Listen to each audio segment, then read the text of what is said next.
மாண்புமிகு தலைவர் அவர்களே, நேற்று நான் இந்த அவையில் பேசியதைத் தொடர்ந்து சில கருத்துக்களை சொல்ல விரும்புகிறேன். விவசாயத் துறையில் கடந்த 4 ஆண்டுகளாக ஏற்பட்டுள்ள ஒரு பெரும் புரட்சியை இந்த அவையின் கவனத்துக்கு கொண்டு வந்தேன். அதன் விளைவாக நாம் இன்று உணவு உற்பத்தியில் தன்னிறைவு பெற்றிருக்கிறோம் என்பதை சுட்டிக்காட்ட விரும்புகிறேன். ஒருவேளை இன்னும் சில ஆண்டுகளில் வெளி மாநிலங்களுக்கு உணவுப் பொருட்களை அனுப்பும் நிலையை அடைவோம் என்று எதிர்பார்க்கிறோம். இவ்வாறு உணவு உற்பத்தியில் உச்ச நிலையை அடைய காரணம் அரசின் நல்ல கொள்கைகளும் அவைகளை தீவிரமாக அமுல்படுத்தியதும் என்பதை யாரும் மறுக்க முடியாது. இன்று விவசாயிகளுக்கு ஊக்கம் அளிப்பவை அவர்களுக்கு கொடுக்கப்படும் குறுகிய கால கடன்கள் மற்றும் நீண்ட கால கடன்கள் ஆகும். இவை விவசாயிகள் வட்டி கடைக்காரர்களை தேடி அலையாமல் காத்து அவர்களை நல்ல முறையில் ஈடுபடுத்திக் கொண்டிருக்கின்றன என்பது குறிப்பிடத்தக்கது. இத்துறையில் நில வள வங்கிகள் ஆற்றிய பணியை யாரும் குறைத்து மதிப்பிட முடியாது. இன்னும் ஒவ்வொரு ஊராட்சி ஒன்றியத்திலும் இன்றுள்ள நிலையை உறுதிப்படுத்த மிக விரைவில் மேலும் நில வள வங்கிகளை ஏற்படுத்தி விவசாயிகளுக்கு கடன் வசதியை அதிகப்படுத்தி கொடுக்க வேண்டும் என்று கேட்டுக்கொள்கிறேன். அடுத்தபடியாக, ஆளுநர் உரையில் விவசாய பல்கலைக்கழகம் ஏற்படுத்துவது குறித்து குறிப்பிடப்பட்டிருக்கிறது. உண்மையில் நாம் விவசாய புரட்சியில் ஈடுபட்டிருக்கும் இந்த நேரத்தில் அந்த பல்கலைக்கழகம் ஏற்படுத்துவது அந்த புரட்சியின் உச்ச நிலையை காட்டுகிறது என்று கருதுகிறேன்.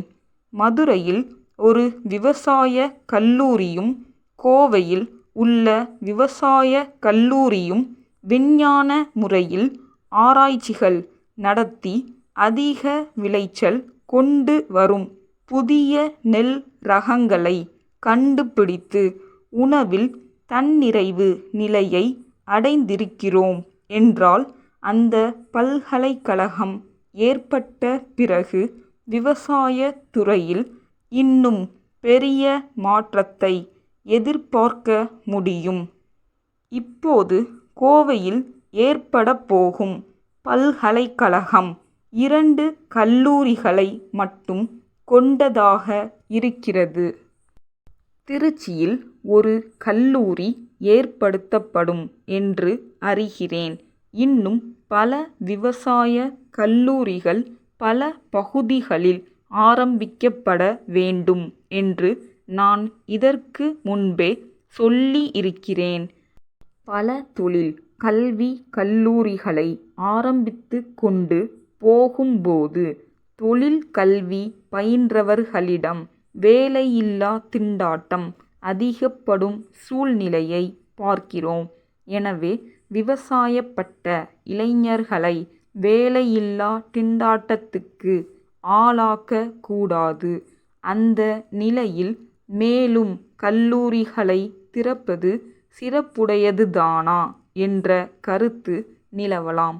ஆனால் நான் சொல்லும் விவசாய கல்லூரி வெறும் பட்டதாரிகளை உற்பத்தி செய்யும் கல்லூரியாக இல்லாமல் விவசாய வேலையில் ஈடுபட்டுள்ள வயது வந்தவர்களுக்கு அவர்களுடைய ஓய்வு நேரத்தில் 2 அல்லது 3 மணி நேரம் கற்பித்து பிறகு டிப்ளமோ அல்லது சான்றறிக்கை கொடுக்கும் கல்லூரியாக இருக்க வேண்டும் என்று கேட்டுக்கொள்கிறேன். மதுரை விவேக் கூட்டமைப்பிலிருந்து கோவை சுந்தரம் கூட்டமைப்புக்கு எழுதும் கடிதம். அன்புடையீர், எங்களுடைய புது இயந்திரத்தை அறிமுகப்படுத்தி நாங்கள் எழுதிய கடிதத்திற்கு தாங்கள் அனுப்பியுள்ள பதிலிலிருந்து அந்த இயந்திரத்தை சந்தையில் நிலைநாட்ட தாங்கள் முழு முயற்சி செய்ய விருப்பம் உள்ளவர்களாய் இருக்கிறீர்கள் என்பது தெரிகிறது.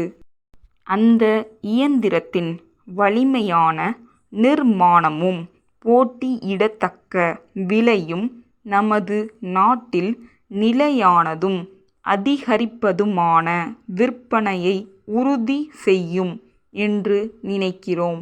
அதே நேரத்தில் ஏதேனும் ஒரு விவேகமான விளம்பரம் விற்பனை போக்கை விரைவுபடுத்தும் என்றும் அதற்கான செலவை முற்றிலும் நீங்களே ஏற்றுக்கொள்ள வேண்டும் என்று கேட்பது நியாயமல்ல என்றும் நாங்கள் நினைக்கிறோம். விலை மேன்மையான முறையில் கணக்கிடப்பட்டுள்ளது. ஆகையால் எங்களுடைய சரக்குகளின் மீதான தரகு தொகை கடினமாக இருக்கும். இருப்பினும் ஆரம்ப விளம்பர செலவுக்காக 1000 ரூபாய்க்கு கடன் வரவு வைக்க நாங்கள் தயாராய் உள்ளோம். இந்த கோரிக்கையை தாங்கள் ஏற்றுக் கொண்டால் இது குறித்து தாங்கள் மேற்கொண்டு என்ன நடவடிக்கை எடுக்கப் போகிறீர்கள் என்பதை உடனே தெரிவிக்குமாறு கேட்டுக்கொள்கிறேன். தங்கள் நம்பிக்கையுள்ள